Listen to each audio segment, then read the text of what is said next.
Nasabat ang halos 2 milyong pisong halaga ng hinihinalang shabu mula sa isang lalaking naharang sa checkpoint sa Davao City. Ayon sa suspect, ipinahahatid lang daw sa kanya ang illegal na droga kapalit ng 3,000 piso. Makibalita tayo kay Tech Ocampo ng GMA Davao. Nasabat ng mga tauhan ng Task Force Davao ang malalaking pakete ng shabu na ito sa isang checkpoint sa Barangay Sirawan sa Turil District, Davao City kagabi. Nasamsam ang mga ito sa isang van na sinasakyan ni Renz Nicole Tuban na galing daw sa Cabaca, North Cotabato. Ayon sa Special CAFGO Active Auxiliary, hinarang nila ang van para sa inspeksyon.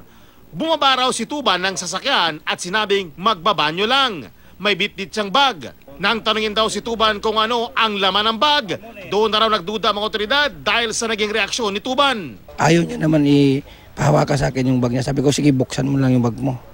Tapos binuksan niya, walang laman, pero yung kabila, bugdo. Tapos sabi ko, ano ito? Sabi, hindi man siya mapakali, sir, kahit parang takot na siya. Nakuha ng mga otoridad sa bag ni Tuban ang hinihinalang shabu na halos 2 milyong piso ang halaga, kaya hindi mga bala ng baril.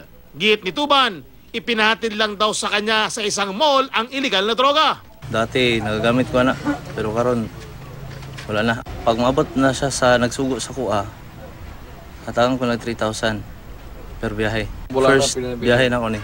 Tumaging sabihin ni Tuban sa mga otoridad kung sino ang nag-utos sa kanyang maghatid ng droga at kung kanino niya dadalhin ang mga ito. Based on previous incidents, may mga indication especially summer is coming, Holy Week Festival is coming, may mga festivities. So along with that comes the ang bisyo pod, no.